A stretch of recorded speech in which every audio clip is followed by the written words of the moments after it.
کپڑے صاحب بڑی دلیری سے، اور سیدہ فاطمہ الزہرا نے ساری رات مصلی آباد رکھا ہے، حالانکہ انہیں یقین تھا کہ رب مجھے بغیر حساب کتاب جنت دے گا۔ حقیقت کا سامنا کریں، جو حقوق آپ کے ہیں وہ آپ نے ادا کرنے، جو ذمہ داریاں ہیں وہ ذمہ داریاں ہیں۔ دیکھیں نا، حضرت موسیٰ کلیم اللہ علیہ السلام کے پاس اسرائیل روح نکالنے آئے تو حضرت موسیٰ نے تھپڑ مارا، آنکھ نکال دی، واپس گئے۔ اللہ انہوں نے تو جلال فرمایا، کہا موسیٰ علیہ السلام سے کہیے بیل کی پشت پر ہاتھ رکھیں، جتنے بال ان کے دست مبارک کے نیچے آئیں گے اتنے 1000 سال ان کی عمر بڑھا دی جائے گی۔ یعنی میرے کان میں کوئی بتا دے کہ جناب 60 سال بڑھ گئی، یا آپ کے کان میں کوئی کہہ دے تو خوشی ہوتی ہے کہ نہیں؟ لیکن یہ حقیقت پسندی نہیں، اس لیے کہ 60 بھی گزر جائیں گے، 70 بھی، یہ حقیقت نہیں۔ حضرت موسیٰ کلیم، چلے میں مثال دیتا ہوں، سمجھ لے 10 بال، حالانکہ بہت زیادہ آتے ہوں گے، 10 بال اگر حضرت موسیٰ کے ہاتھ کے نیچے آئے تو 10,000 سال تو عمر بڑھ گئی نا۔ 10 یعنی 10 سال نہیں، 10 100 نہیں، 10 بہت زیادہ تھی نا۔ حضرت موسیٰ کلیم اللہ علیہ السلام سے آ کے عرض کیا گیا، حضور بیل کی پشت پر ہاتھ رکھیں، جتنے آپ کے ہاتھ کے نیچے بال آئیں گے اتنے 1000 سال عمر بڑھ جائے گی۔ تو حضرت موسیٰ نے حقیقت پسندی والی بات کی، فرمایا پھر کیا ہوگا؟ 10,000 سال کے بعد پھر کیا ہوگا؟ کہا حضور جانا تو پھر بھی ہے، فرمایا پھر ابھی چلتے ہیں۔ اگر جانا ہے نا، جانا ہے تو پھر، اگر جانا ہے تو پھر ابھی، اور سجنوں اگر نماز پڑھنی ہے تو ابھی کیوں نہیں؟ اگر داڑھی رکھنی ہے تو پھر رمضان کا انتظار کیوں کریں؟ ابھی کیوں نہیں؟ اگر سچ بولنا ہے تو پھر، اگر رزق حلال کھانا ہے تو پھر انتظار کاہے کا؟ حقیقت ہوتی ہے، بہانہ ہوتا ہے، حقیقت چھپ نہیں سکتی بناوٹ کے اصولوں سے، کیونکہ خوشبو آ نہیں سکتی کبھی کاغذ کے پھولوں سے۔ یہ بات یاد رکھیں، اگر جانا ہے تو حضرت کلیم فرمانے لگے پھر 10,000 سال کے بعد بھی جانا ہے تو آج بھی۔ ہمیں بے قراری زندگی میں اس لیے کہ ہم حقیقت پسند نہیں، ہم بہانوں میں، ہم ہواؤں میں جیتے ہیں، ہواؤں میں، خیالات میں زندگی گزارتے ہیں۔ بڑا ٹائم پڑا ہے، مثلاً کتنا میرے رسول کریم صلی اللہ تعالی علیہ وآلہ وسلم نے ایک دن صحابہ سے فرمایا تمہیں حیا نہیں آتی؟ حضور کیا ہوا؟ فرمایا وہ والے مکان بناتے ہو جن میں تم رہ نہیں سکتے، وہ والا مال جمع کرتے ہو جو کھا نہیں سکتے، حیا نہیں آتی؟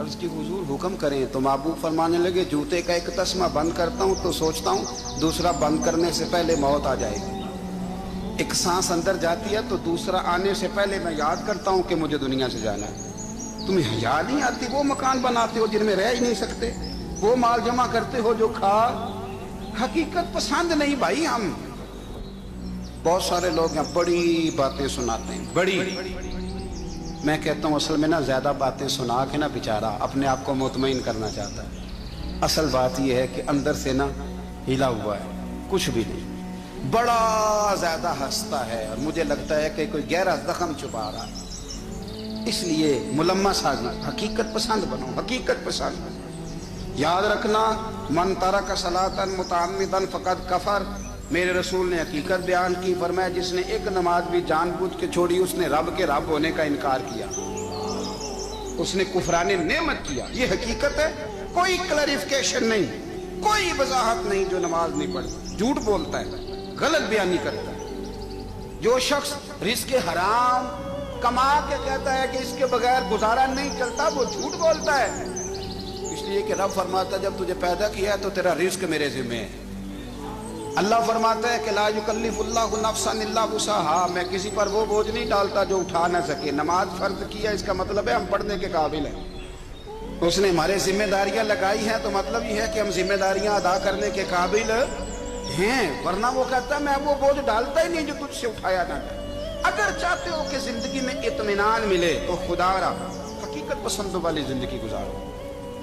یہ فضاؤں میں زندہ رہنا، ہواؤں میں، اللہ بڑا معاف کرنے والا ہے، اللہ بڑا کریم ہے، معاف کر دے گا، تو بھئی یہ بات صحابہ کو بھی پتا تھی، یہ اہل بیت کو بھی خبر تھی، تو وہ تو ایک ایک بات کا لحاظ کرتے تھے۔ یہ غوث اعظم کو بھی پتا تھی، یہ ان کے والد کو بھی پتا تھی، جنہوں نے کسی کا ایک سیب کھا لیا تھا تو 12 سال اس کے گھر میں نوکری کرتے رہے. انہیں نہیں پتا تھا اللہ بڑا کریم ہے، معاف کر دے گا، ایک سیب ہی ہے نا. تو حقیقت پسندی آپ کو سکون دے گی. اور اگر آپ نے اپنے آپ کو غیر مطمئن کیا ہوا ہے، بات کچھ اور ہے، اور آپ نے اپنے آپ کو ڈال کسی اور طرف لیا ہے، تو پھر آپ کو سکون مل سکتا. سکون حقیقت پسندی میں، اصل میں سکون ہوتا ہے، اداکاری میں سکون نہیں ہوتا. تیسری بات سنیں، اگر آپ چاہتے ہیں زندگی میں مطمئن رہیں تو دنیا داروں سے امیدیں توڑ دیں،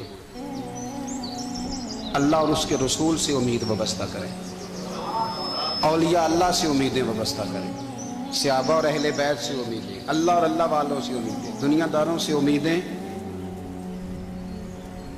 آپ کو پتہ ہے دنیا دار کی تباہی کب ہوتی ہے؟ جب انہیں خوش آمدی مل جاتی ہے. چودھری کا بیڑا اس وقت غرق ہوتا ہے جب اسے چودھری کہنے والے زیادہ ہو جاتے ہیں. سیٹھ صاحب اور نواب صاحب بیچارے تباہ تب ہوتے ہیں بھولے پن میں، جب ان کے دائیں بائیں ریلا ہوتا ہے سیٹھ صاحب کہنے کا. لوگ انہیں کھانا چاہتے ہیں، پیار ان کا نہیں ہوتا، ان کی جیب کا ہوتا ہے. محبت ان سے نہیں ہوتی، ان کی کرسی سے ہوتی ہے. ضروریات کا پیار ہوتا ہے، تباہ کر دیا جاتا ہے. ہماری ساری توقعات دنیا داروں سے وابستہ ہو گئی ہیں. ناراض نہ ہونا، پیروں نے، مولویوں نے، درویشوں نے، انہوں نے بھی سیٹ رکھے ہوئے جلسوں کی صدارت کرانے کے لیے. یعنی مذہبی جلسہ ہے، اس میں بہت زبردست پڑھے لکھے صاحب تقوی عالم کا خطاب ہے، اور کی صدارت وہ بندہ کر رہا ہے جس نے عشاء کی نماز بھی نہیں پڑھی. وہ بندہ صدارت کر رہا ہے، کیوں؟ اس لیے کہ اس نے ₹1,00,000 دیا محفل میں. خدا را دنیا داروں سے امیدیں چھوڑ دیں، ورنہ آپ کمزور پڑ جائیں گے، آپ کی امیدیں ٹوٹیں گی. کتنا کمزور ہے وہ شخص جو 2-4 ہزار کے لیے کسی بندے کی چاپلوسی کرتا ہے، اس کے پیچھے بھاگتا ہے، خوش آمدیں کرتا ہے تھوڑے سے نوٹوں کے لیے. دکھ سکھ میں کام آئے گا اس کام کے لیے. میرے رسول کریم علیہ السلام نے فرمایا، جس نے بندوں کو راضی کرتے کرتے رب کو ناراض کر دیا، اس کی دنیا بھی گئی اور آخرت بھی گئی. اور فرمایا جس نے بندوں کی پرواہ نہیں کی، اللہ کو راضی کیا، فرمایا اگر رب راضی ہو گیا تو لوگوں کے دلوں میں بھی محبت پیدا فرما دے گا. کیا ضرورت ہے خوش آمد کرنا دنیا داروں کی، سیٹوں کی، نوابوں کی، چاپلو. اور میں آپ کو ایک بات بتاؤں، ہوتا پتہ کیا ہے؟ یہ جو حب جا اور حب با ہوتی ہے نا، اس سے پیٹ نہیں بھرتا. آپ کو اگر خوش آمد کرنی ہے تو پھر آپ کو ساری زندگی کرنی ہے. پھر ان کو بھی پتا ہوتا ہے کہ تعلق کس بنیاد پر ہے. اس میں کبھی بھی خلوص پیدا نہیں ہوتا. آپ بے چین رہتے ہیں، بے قرار رہتے ہیں، آپ کو تکلیف رہتی ہے ہمیشہ. کبھی بھی دنیا داروں سے امیدیں وابستہ نہ کریں.